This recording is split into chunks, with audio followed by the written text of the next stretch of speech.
that does lead us right here into draft. Thank you, everyone, for your patience, and Raman for your patience with my ridiculous conversation topics. All right, well, let's see. We got University of North Florida on the blue side, and they're going to lead with the Viego ban. Uh, you know, that champion. I hate that champion. Just resets through your entire team. I relate. We're, Red team's going to fall with Garen. That champion's also broken actually, so I can relate to that.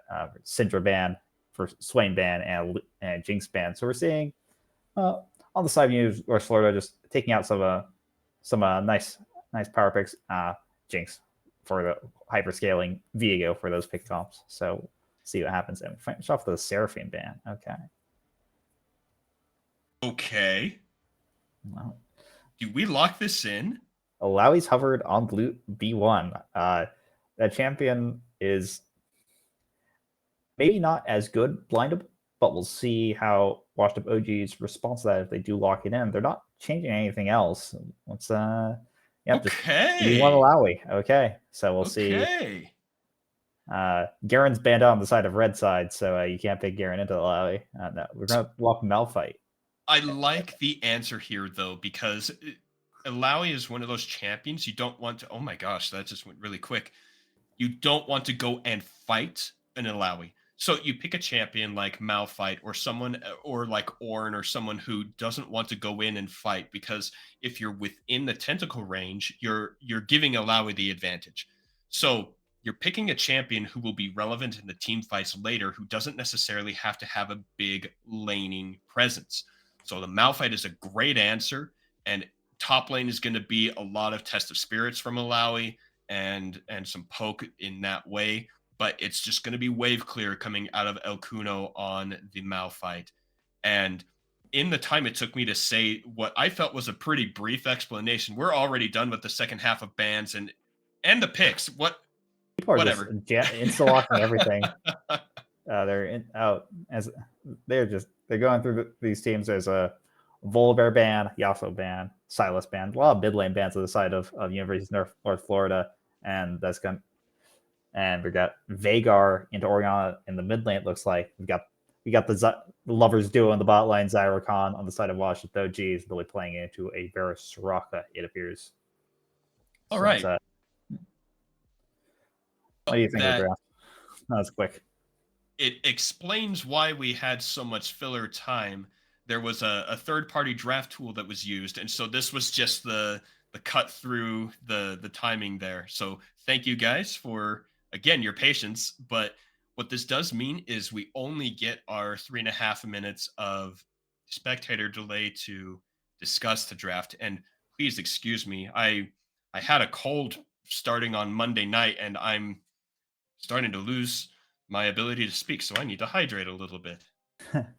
Well, while you do that, I do see the Malphite pick into Alawi. I'm actually very worried about how this is going to work because Malphite is a very committal champion, and Alawi likes very committal champions because Mhm. once you commit onto her and she responds with her ultimate, she is basically winning any fight inside that zone. And Malphite, if Malphite's going to commit ulti and Alawi's standing right there, it's not going to look too great for Malphite or any of his team members like Zach that try to follow that up.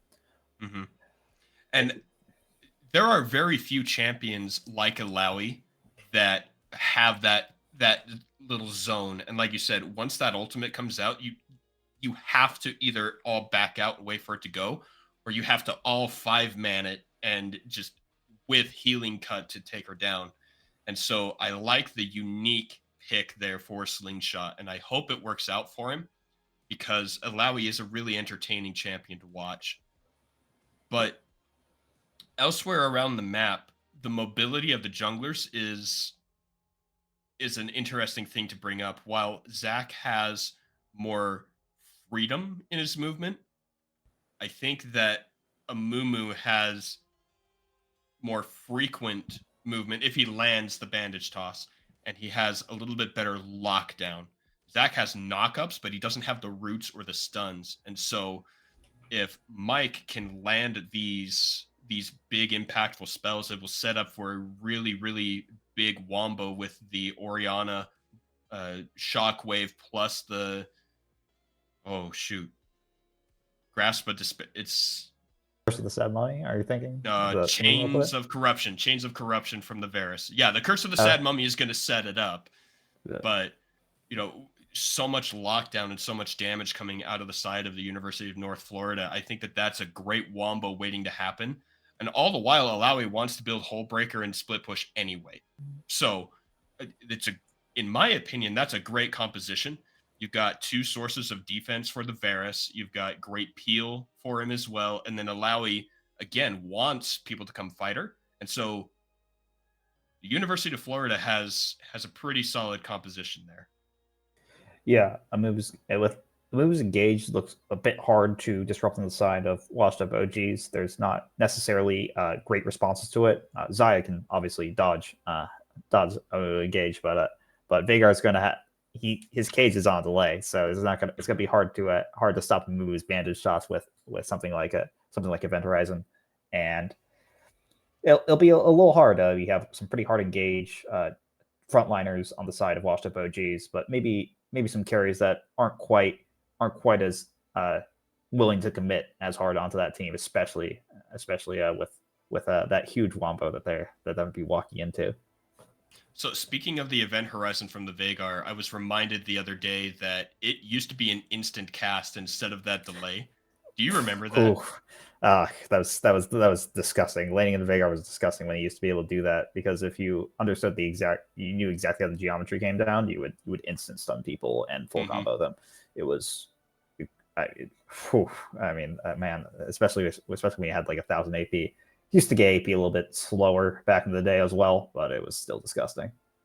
And it was also at the time when his ultimate scaled with opponent AP as well. So if you were another mage mid laner, you would just get wrecked. It was a good sign.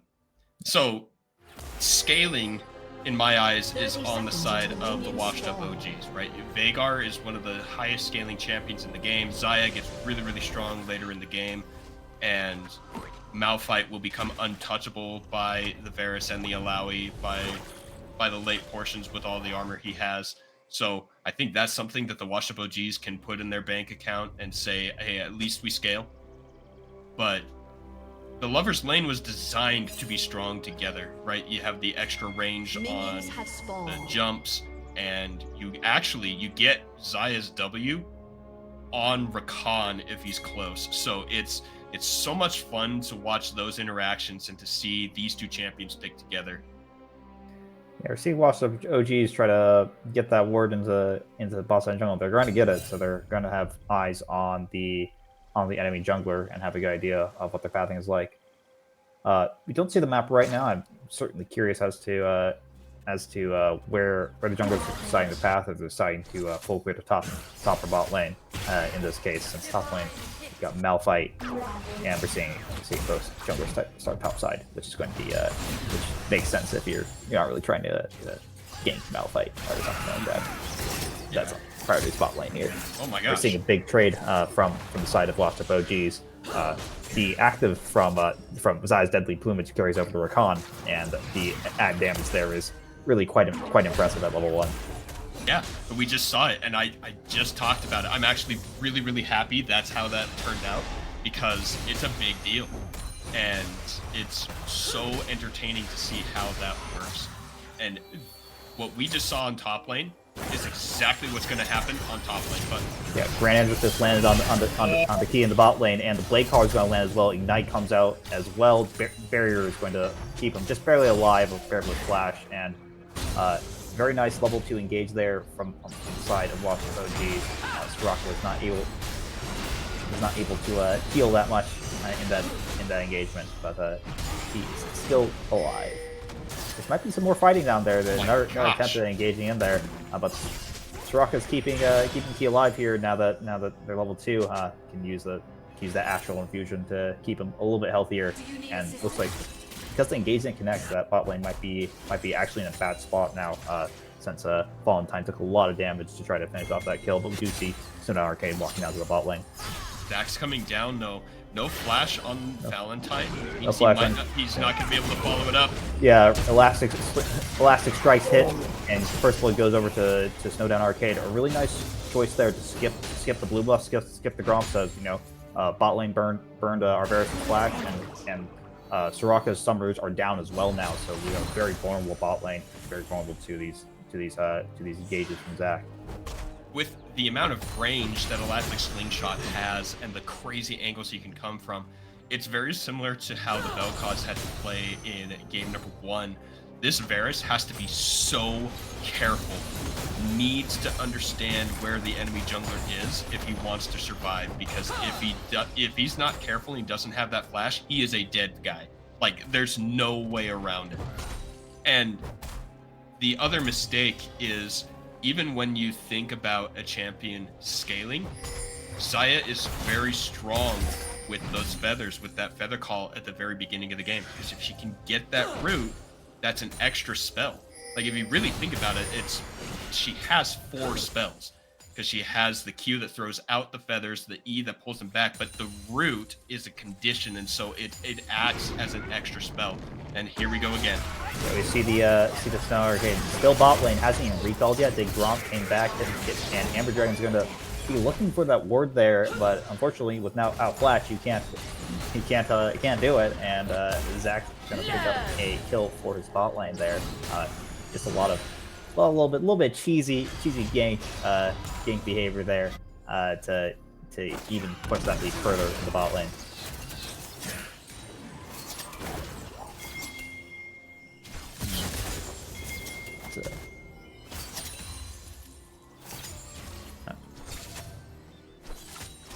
Good lost audio from you, Hadre. Oh, you did. My apologies. I muted myself to cough, and then forgot to turn it back on. Thank you for letting me know. Valentine is a carry player, and I don't mean that as in the role. It's how he likes to play the game. When he was subbing on Team Unknown, that was where the focus of the team went, which was good for Team Unknown because that's how they play anyway. But it's how the washed up OGs also want to play. They want the pressure on the bottom side. I don't think this is going to turn into a whole lot because it's still early in the game. Oh, I was wrong. We just dropped the command Shockwave and Load the Man, and Mumu is right there to follow up on the gank. Very good preemptive flash from Veigar there to negate that gank. Maybe, I'm not even sure if he even saw it coming. You flashed the Shockwave early. Orianna's damage is actually really incredible. She scales exceptionally well, but the fact of the matter is she is a mainstay champion for a lot of reasons. She has movement speed, which makes her mobile. Never mind. Yeah, we do see Snow Arcane just jump to the Void Grub pit and found a who team fighting it, and unfortunately Mike Beeston is getting caught out here. And Self-Enforce is going to land as well. Waiting goes to follow up, but he's going to get caught as well. The burst comes from Veigar to finish off Wazy, and that's actually 2 kills to the side of washed up OGs. They're going to lose the grubs, but weren't quite ready. Snow Arcane to lose a bit of tempo going for that second bot lane gank, and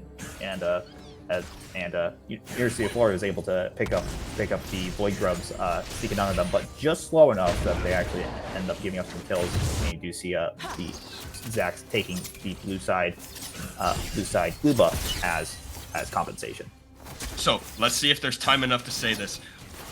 The Malphite had the Test of Spirit from Illaoi, meaning that when he got out of range, it would spawn tentacles. Because he ulted away from the Illaoi, it spawned the tentacle, and that's what Snowdown Arcade used to get the Stretching Strike stun and secure those kills. Oh my gosh, it was crazy, because if he didn't have the Test of Spirit, that wouldn't have worked. There would have been another target to use to get the Stretching Strike stun. What a either super heads-up play or a completely random set of circumstances of which they took advantage. I want to say that it was planned, as I'm sure that the players will as well. You know, that's just how we are as humans. We're like, yeah, no, man, it was all planned. But great play coming out of the washed up OGs, as this might be another one. Yeah, we just see it. A little bit of drive-by gank from side watch of OGs. We're also seeing Okuna in the top lane trade pretty well to Slingshot here. Is able Sandstorm with that Chain Vest and Ruby Crystal. So it's excited to see that. We do see watch OGs finding a pick in the boss side jungle on the Mike Beeston. And the Sedlin comes out. Healing's coming out from Soraka, but another spell from Veigar is enough to finish that off. He's definitely cooking when it comes to how much AP he's getting from landing all these spells. Absolutely. 3-0. That's almost forced onto Illaoi here on Slingshot, and Test Spirit's gonna land. It doesn't do enough damage here, and the wave isn't cleared either, so it looks like Slingshot's going for some more turret damage. So this is another interesting thing. I don't think that ultimate was really worth it, because the Illaoi won't take turret aggro as long as there are minions there. So instead of ulting the champion, just clear the way. Oh, was that a flash? It looks like Key just flashed us down Arcade's trekking strike after getting stunned. Now Caleb's going to go down to Key, and very, very low. Valentine's trying to help out, but Soraka's keeping Key very healthy. Now it's a 1v2 with Valentine, and wow. That's the Soraka healing comes through very strong there, and Varus going to pick up triple kill in the bot lane. The lead is now very heavily in Varus' favor in the bot lane. A play like this in professional would mean hold on. And Shockwave from Wazy, Lodeman, they're just gonna keep trading, and Mike Dixon is here to try to gank. He's just a little slow, it looks like, as Lodeman's just gonna walk away, farm a couple stacks here, get some damage down, and with the Dark Matter, and that's a nice attempt from Wazy to Shockwave and keep Veigar in place, but fortunately not able to finish that kill. What happened with the Soraka and the Varus there is going to ruin everybody's solo queue for the next little bit, because Soraka looked busted right there. Not just busted, 3 syllables, busted. Just the way that. All right, there you go. Yeah, like Kyle Caleb's gonna land the taunt and the knockup on the bot lane. Knight's gonna go down to Key, but not enough damage to finish off the kill there, and that means Emperor Dragon and Key are feeling reasonably safe for the moment. I like the play here on the Grubs when Lo the Man made it out. Snowdown Arcade makes it up there, but now the roam coming out of UNF. Yeah, University of Florida is looking to contest these Void Grubs, and they're on second grub here. One picked up for washed up OGs, but they really need to pick up a little bit more than that if they want to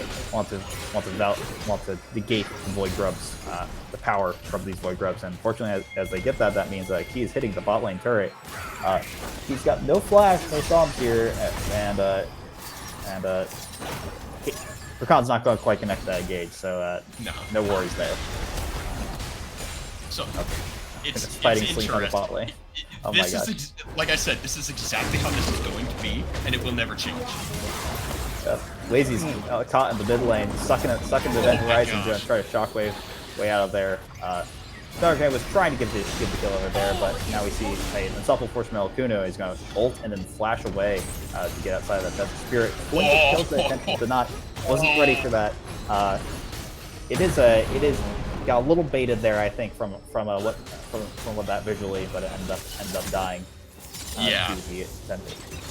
I'm gonna tell you right now that there are some skins that make it a lot harder to dodge, and I don't think that that's wrong. But you have to understand where the range on those tentacles is, because they are pretty telegraphed. Yeah, get a little first dive action on the Key here as he tries to get it from his left turret. Ult comes out from Valentine. He's still alive, and almost kills Valentine with a piercing arrow. But again, Soraka's putting in a lot of work here, a lot of healing. There's no heal cut this early into the game on the side of washed up OGs. I'm sure they're considering it at this point, but they're gonna have to if they're gonna keep trying to fight people next to Soraka, this could turn ugly very quickly once the cooldowns get a little bit lower. She doesn't even have a finished item yet. Like, that was purely Blade of the Ruined King. Let's see, if he's on yellow runes, he might have the... Actually, you know what? production, could you pull up our runes, please? Ah, that's my boy right there. Okay, so he did go Alacrity, so he doesn't have the Legend Bloodline, and he went with the Inspiration Tree, so he doesn't have the Taste of Blood. That means that was purely Soraka keeping him alive, plus Blade of the Ruined King, and that was bananas. Just absolutely crazy. And like you said, if they haven't bought Heal Cut now, it's gotta come, because Soraka later, when she gets those items that increase her healing, and say when you heal an ally and deal damage, it heals another ally that's right there. Like this one right there, the Moonstone. Yeah, the Moonstone. Yeah, so good with the Soraka. It's gonna become a problem. So I'm guessing second, maybe third item if they're brave. But they need some form of heal cut, especially because Alawi is another one of those champions who need it. Walks up Gangers, we see a gank come down the low man at the top lane. He'll flash away, but Ozra come in, stretching strike from Centaur Arcade. But does he have the damage to finish off Wazy? And the answer's gonna be no. Dropout Caleb's here though, and he's looking at another jump in, and a beautiful land from the stretching strikes. Okay, Zach is extremely clean here, and he's gonna pick up 2 kills in the mid lane, and Lost Gamers are gonna turn that into a turret as well. Might be trading the bot lane turret for that though. That was so crazy. I did not expect that to work. The fact that your pal Caleb and Valentine were already on the way, it's that type of map awareness that really changes a good team to a great team. Understanding that they can win like that. Yeah, Elkunu's just running straight into key here, but again, Malphite damage versus Soraka healing, one of those is a win, but the rest of Lost Gamers are here to split them apart, and just trying to save key. Ultimate comes out from Soraka, still trying to heal key, trying to run. Key goes down to 4 members of Washed Up Gaming, and Valentine's going to use the ultimate to finish off Andrew Dragon. So 2 more kills there. Looks like Key and Dragon didn't really quite have the timing to finish off that bot lane turret, and they're actually going to die and lose the bot lane turret instead. So that's really nice from the side of Washed Up Gamers. While they did end up losing the overall play, I'm going to go back to your point about heal cut. They lasted so stinking long with 4 members of the Washed Up OGs beating them. That was crazy. It's all right, here we go. I'm gonna bet we get Ocean Drake because we have Chemtech and now Cloud. That's what it's gonna be. Ah, darn it, it's Hextech. Yeah. I'm gonna be honest, when you pulled up the runes, I was a little upset that Key went cookies instead of Resolve Tree. Because you might as well just take more healing you receive from your team. Your Soraka's healing you tens of thousands of HP. You might as well amp it for like a couple percent as opposed to just eating cookies in lane. I'm a little upset by that. It's a very minor thing, but it's not necessarily saving any of them. But you know, man. And while you're bringing that up, I want to talk about the difference between the flat health and the scaling health, because really, you get the benefit of the scaling health pretty early. So it starts at just 10, but you only get 56 from the flat. So by the time you hit level 6, you're already at more health than the flat. So if you're not planning to team fight and you've got a Soraka, I just think that the scaling health is going to be better in almost every single scenario. Am I wrong on that? Am I doing that math incorrectly?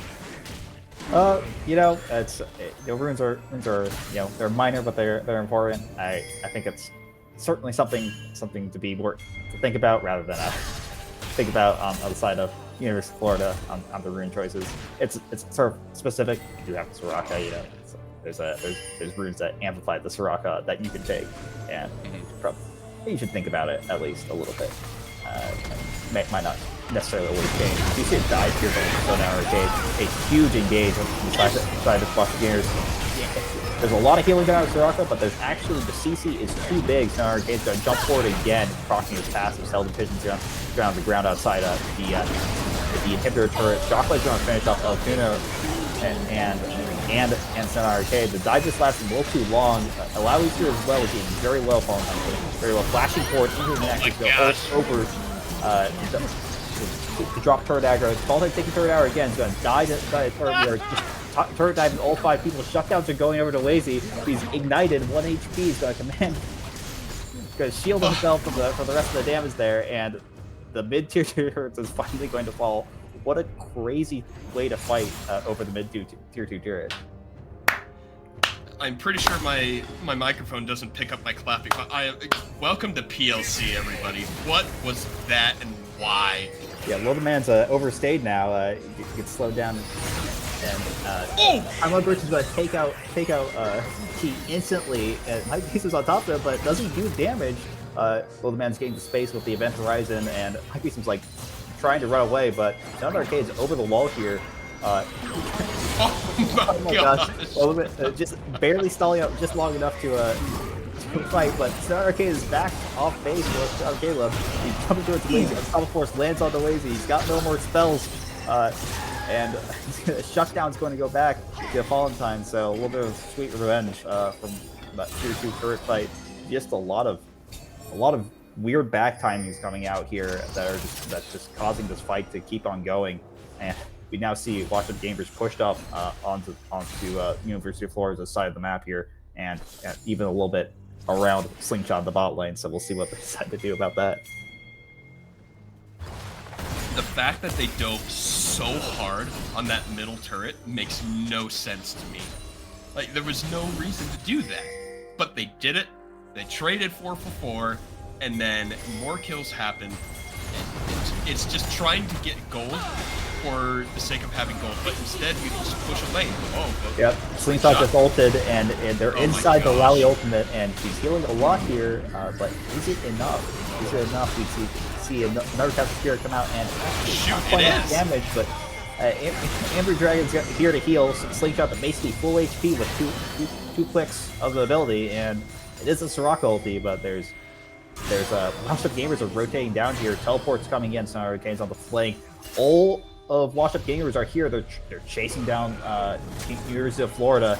We do see Key trying to rotate down to make that 4, but Arcade's in the middle. Unstoppable Force lands a huge CC combo coming down from the side of Washed Up Gamers. They try to stall with Christian Lung. It's not enough, and they're getting pushed down to the 3-2 turret. We'll see if Washed Up Gamers decide to take this 5v3 dive. They're opting not to do that. They're going to head over to the Dragon Pit, and since that's spawning. 2 things. Number 1, Elastic Slingshot range is silly. That was crazy how far the Zac was able to jump. Number 2, Rambo Vest does not count as heal cut for your team. Okay? I'm going to say it right now, and I'm going to keep repeating it. It does not count. They need to get something else there. I'm pretty sure that crit cloak can be built into the Mortal Reminder, and that Valentine's going to get it. You have to have it on a source that can apply the Grievous Wounds and not just wait until someone attacks them to get it. So I'm really, really hoping that's what that longsword and cloak are for, is for a Mortal Reminder, because the fact that Alawi just got out of that was also bananas. Or I should say not so much, because Soraka has the bananas. Yeah, that's very true. Braille Vest is decent here because in order for Alawi to get forgiven, he actually has to auto attack you, and for Varus to do damage, he has to auto attack you. So it does work into the champions that you're really concerned about healing too much. Yeah, if they jump on Orianna, they're probably not going to. It's probably not going to be heal cut. Because what does she gain from auto-attacking Malphite or Zac instead of walking at this stage of the game? But it's LDR instead. We'll see LDR. All right, okay, it's cheaper. You know, it's like 200 gold cheaper. Like if you can finish LDR or you have to wait for Mortal Reminder, it feels pretty bad to wait for the Mortal Reminder. I'll give you that. And, you know, Valentine is pretty far ahead when you're dealing double damage with your, 2.5 times your damage with your crit, and you're shredding, what is it, 40% armor just with the LDR alone. I think you're gonna be okay, but like if you get the Soraka on top of the Alawi healing in her ultimate, there's no way she's gonna die. I don't know. Yeah, we're seeing Washed Up Gamers start to approach those 3 items. as well. Just saw Zaya finishing off LDR there, so she's on 3 items, which is pretty strong for where we're at the game. University of Florida isn't quite hitting there. Oriana just got her second new through Large Rod, and there's just gold advantages on all the right characters here on these carries, and that'll be pretty hard to deal with. She's Stone Arcade fighting over Mike Houston's Raptors, just trying to deny as much as possible from University of Florida, but looks like they're winning the bot side jungle there, and they've got some camps they can poach from that. The good news for University of Florida is they have their flashes available, all 5 of them. Teleport is almost up for Wazy. That would be every single summoner spell available. Otacon is worded by both teams, but I don't think that's where they want to fight. It has to be the dragon that's up in 2 minutes. Washed Up OGs don't actually have to fight for that, but University of Northern Florida has to. They have got to get there and either set up and prevent it or take it. What that does is it opens up the Otacon for the Washed Up OGs. And so if I were Washed Up OGs, I would just play toward the Otacon, because North Florida has to go to the Drake. If they don't, you get Hextech Soul. And of the souls, I'm pretty sure just around the community it is accepted that it is the strongest Drake Soul, other than Ocean. Is that right? Is that fair? The chain lightning effect is very hard to avoid on Hextech Soul, so it's very oppressive when you're pushing waves or trying to contest any waves, and not fun to play into. Ocean Soul can be absolutely disgusting for these 5v5 team fights. We've seen basically people heal thousands of HP mid fight just because they have Ocean Soul, and they play it slow enough to just out regenerate the enemy team's damage. So, Ocean Soul's probably not doing as much work here, considering how much burst, how much wouldn't do as much work since how much burst people are dropping in these team fights. But Hextech Soul is a very good pickup and probably a win condition for Washed Up OGs if they claim it. We've seen Mike Houston a little far out in the mid lane, being cut out by Valentine. Actually, first was sad money, but Valentine is able to cleanse that and continue running forward. He is running away from the jungle. Look at that range of the last screenshots. Justin tries to land on the key, and Son's going to flash forward to capture Wazy too. Grand Entrance just misses Wazy flashes on the safety of a tier 2 turret, but keep in mind, Lodeman's actually pushing into this tier 2 turret, and instead, Watching Here is going to rotate to the mid lane here. We do see Wazy retreating back to the Nexus to try to defend the mid lane. The good news for the side of University of North Florida is they have 5 grubs, not Washed Up OGs. If they did, I'm pretty sure the game could have ended right there. They would have been able to really, really, really quickly take down those turrets, take some inhibitors. Now they're playing for the Baron, which I think is another really wise choice, because it forces UNF to pick. Do you stop the pushes, or do you fight the objective? And Washed Up OGs get to play with whatever they want. But UNF making a good choice. While they know their opponent is on one objective, take the other one, the Soul. It will open up the Otacon, and this is a second game-ending buff that will go over to the Washed Up OGs in like 12 seconds. So that's dangerous for them. It does go over to Washed Up OGs. They're going to pick up all of these little flowers, and Observer, once again, once we have those all picked up, let's take a look at our Washed Up OG players and see how many petals they have picked up. 46. Okay, 46. 23. Yeah, so Baron, Otacon was topside, and I think that played a lot into the Washed Up OG's decision to go for the Baron here, even though they had the option to take Hextech Soul. The Ruinous Otacon is going to buff the value of those Dragon Souls, and if they're confident that in 5 minutes they can just pick up the Hextech Soul anyways, and especially the fact that they've gotten a Baron buff to start to continue to push their lead. As long as they're confident they can do that, they can make that Hextech Soul value extremely high with the Ruinous Otacon buffing the Hextech Soul value as well. So that could be a really deadly combo for University of Florida. They'll have trouble with that. I always forget that's part of the buff. Thank you for reminding me, because You're right. It's insane. Uh-oh. Yeah, We caught. Slingshot's teleporting here is looking to go ult back. He is just in time, and the rest of lots of gamers are here. Slingshot's we're just pushing the top lane a little too far, but he's pushing the fight and he drops the ult. It's just a little too late. Just too much damage coming out too fast, and the CC combo just prevented Slingshot from dropping the ultimate. The outcome's a great place for Illaoi, but unfortunately, just not quite sad enough to take this fight, and there's too many knockups. Knockups are broken. You can't reduce the knockup duration. Yep. And that right there explains why LDR and boosted feet boots is better than Mortal Reminder. I was wrong. That's they're OGs are looking for a way into the base. Well, the man's been splitting the bot lane pretty aggressively, and the wave timings aren't quite matched here, so it looks like University of North Florida is going to have some time to respond to the bot lane. Loda Manza actually quite low there as well, as he's trying to finish off the wave outside bot lane. Sun Arcade is buffing the mid lane turrets. Looks like Washington D's are looking for the recall here after that little push. No inhibs taken yet, but 2 are currently open for the taking. I want to draw everyone's attention to the top right of the screen as it goes away, next to WOG, right there. 5.6. That's how much gold Washed Up OGs got with the Baron buff. Reminder that you get 1,500 for the buff itself. So they got an additional 4,000 gold added to their bank account for taking down turrets and things like that. It's just the way that the Washed Up OGs have been piloting this game has been insanely satisfying to watch.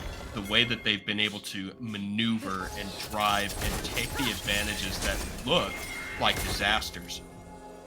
And they've put it into good items, they've got the right champions fed, they've got all the drakes, and like you mentioned, they can just take the next one.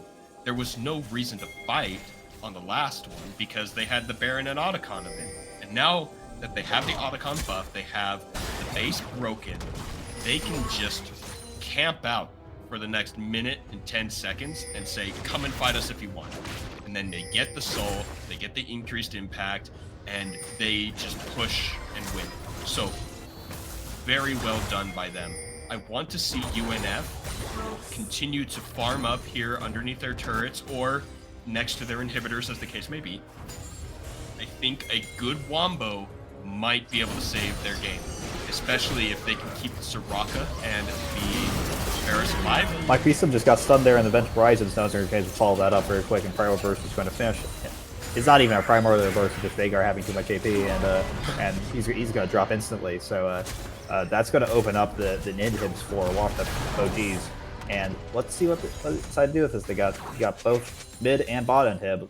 Well, that's left is top inhib and the Nexus turrets. So we do see Loda Man deciding to keeping his MO up and split pushing the other lane now as Washed Up OGs rotate over to the Dragon, which is spawning soon.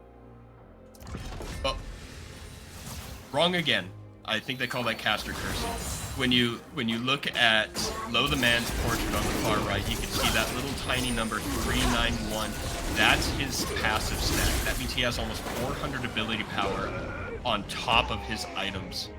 And that's what makes him so terrifying. That's what makes Veigar as a champion so terrifying, is that no matter what you do, you will scale. And Observer, let's take a hover over Veigar's Rabadon's death cap and see how much he's getting from that. Because it should show the percentage, because he gets 25% of all AP. It's got 1,000 AP yet. I'm pretty sure he's with a 30% AP on top of his passive AP. It's gotta be a ridiculous amount. It's gonna be even higher when they take the Baron too. Yeah. Yeah, so Nar Baron's going to go down to the side of Washed Up OGs. They're not looking too washed up this time, if I'm being honest. They're playing it pretty well, so that's so remember the old guard. We have 306 ability power from the Rabadon's death cap passive. So that's we see Snow Arcade fighting another gate on the Mike Beeston, and gonna walk through the base gates. Can't follow that, but we do see the Baron buff mains starting to roll in. Super mains are rolling in from mid and top. Low man's kind of splitting, kind of taking that pressure in the mid lane. Top lane's crashing in right now, and another stun goes on the Mike Beeston, like and that. so Arcade looks for the jump. Self Force, it's 3 people. Slingshot's gonna ult and try to a couple of tempo slams are actually going to start getting some kills. Her Palcad's actually going to go down to the Lalial post-mortem, and unfortunately the rest of the Unity Sword from Florida is going to drop here. No Arcade looking for that pull. Collinson flashes forward on top of the small for the second strike. A little bit of massive flash from Snow down Arcade. He knows he kind of played it pretty well, and actually got straight into the Nexus and die there. So reducing his KDA quite a bit there, but oh well, it's a well played game by the side washed up gamers, so washed up OGs.